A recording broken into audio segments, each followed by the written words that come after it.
आज पीएम मोदी के दूसरे कार्यकाल की पहली सालगिरह है। इस मौके पर बीजेपी कई वर्चुअल रैली करेगी, लेकिन इससे पहले पीएम मोदी ने देश के नाम एक लंबी चिट्ठी लिखी है। चिट्ठी में पीएम मोदी ने अपनी सरकार की उपलब्धियां तो गिनाई हैं, कोरोना के खिलाफ जंग पर भी रोशनी डाली है। पीएम मोदी कोरोना के खिलाफ जंग में देशवासियों की एकजुटता को सलाम करते हुए नजर आए। हमें ये ध्यान रखना है कि शारीरिक दूरी, 2 गज की दूरी, ये मंत्र भूलना नहीं है। गांव गांव, घर घर, गली गली, 2 गज की दूरी। कोरोना के खिलाफ जंग में देश की अगुवाई कर रहे प्रधानमंत्री ने लॉकडाउन 4 खत्म होने के ठीक एक दिन पहले और अपने दूसरे कार्यकाल के 1 साल पूरे होने के मौके पर वैश्विक महामारी के खिलाफ लड़ाई में देश की एकजुटता और दृढ़ता को सलाम किया है। देश की जनता के नाम लिखे पत्र में पीएम मोदी ने कहा है, कई लोगों ने आशंका जताई थी कि जब कोरोना भारत पर हमला करेगा तो पूरी दुनिया के लिए संकट बन जाएगा, लेकिन आज सभी देशवासियों ने भारत को देखने का नजरिया बदल कर रख दिया है।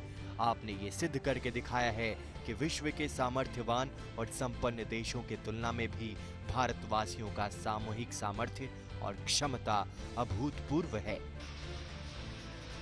पीएम मोदी ने कोरोना वॉरियर्स के सम्मान में ताली थाली बजाने और दिया जलाने से लेकर भारत की सेना की तरफ अस्पतालों पर पुष्प वर्षा का भी जिक्र किया है। उन्होंने जनता कर्फ्यू और देशव्यापी लॉकडाउन के दौरान आम लोगों द्वारा नियमों का निष्ठा से पालन का जिक्र करते हुए कहा कि हर अवसर पर लोगों ने ये दिखाया है कि एक भारत ही श्रेष्ठ भारत की गारंटी है। एक भारत श्रेष्ठ भारत, एक भारत श्रेष्ठ भारत। कल्पना यह है, हर वर्ष अपने राज्य को किसी एक राज्य के साथ हर राज्य जोड़े। पीएम मोदी ने देश के नाम अपनी चिट्ठी में लिखा है कि 130 करोड़ भारतीयों का वर्तमान और भविष्य कोई आपदा या कोई विपत्ति तय नहीं कर सकती। अब भी बहुत कुछ करना बाकी है। देश के सामने चुनौतियां अनेक हैं, समस्याएं अनेक हैं। मैं दिन रात प्रयास कर रहा हूं। मुझ में कमी हो सकती है, लेकिन देश में कोई कमी नहीं है।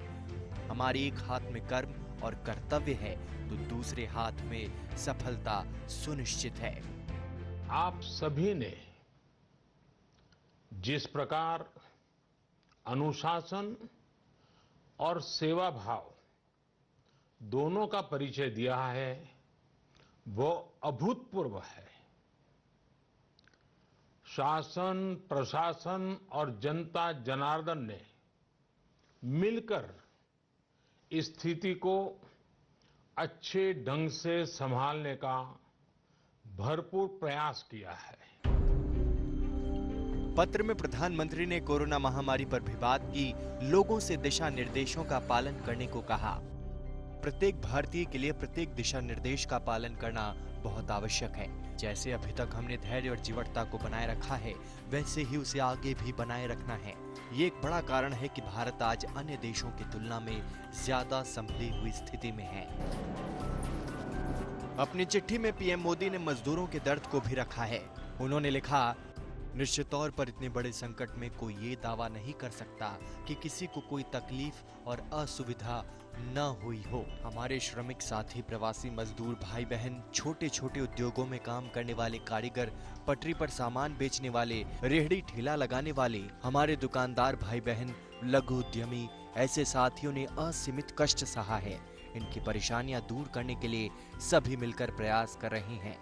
कुछ ऐसे निर्णय लेने पड़े हैं जिसकी वजह से आपको कई तरह की कठिनाइयां उठानी पड़ रही हैं। खास करके मेरे गरीब भाई बहनों को देखता हूं तो जरूर लगता है कि उनको लगता होगा कि ऐसा कैसा प्रधानमंत्री है, हमें इस मुसीबत में डाल दिया। उनसे भी मैं विशेष रूप से क्षमा मांगता हूं। हो सकता है बहुत से लोग मुझसे नाराज भी होंगे कि ऐसे कैसे सबको घर में बंद कर रहे हो। मैं आपकी दिक्कतें समझता हूं। कोरोना ने पूरी दुनिया की अर्थव्यवस्था को पटरी से उतार दिया है। जनता के नाम लिखी चिट्ठी में इस मोर्चे पर भी पीएम का दर्द छलका। उन्होंने विश्वास दिलाया कि जैसे कोरोना से लड़े हैं, वैसे ही आर्थिक मोर्चे पर भी मिसाल कायम करेंगे। समय की मांग है, हमें अपने पैरों पर खड़ा होना होगा। इसके लिए एक मार्ग है आत्मनिर्भर। अभी हाल ही में आत्मनिर्भर भारत अभियान के लिए दिया गया 20 लाख करोड़ का पैकेज इसी दिशा में उठाया गया बड़ा कदम है। भारत ने आपदा को अवसर में बदल दिया। आपदा को अवसर में बदलने की भारत की ये दृष्टि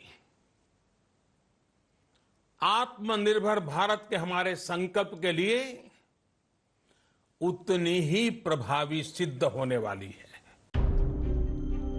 कोरोना के खिलाफ जंग में कई मायने में भारत आगे चल रहा है। जहां बड़े देशों में कोरोना केस और इससे मरने वालों की संख्या बहुत ज्यादा है, वहीं भारत की आबादी के आकार को देखते हुए ये काफी हद तक नियंत्रित है। हिमांशु मिश्रा, दिल्ली, आज तक।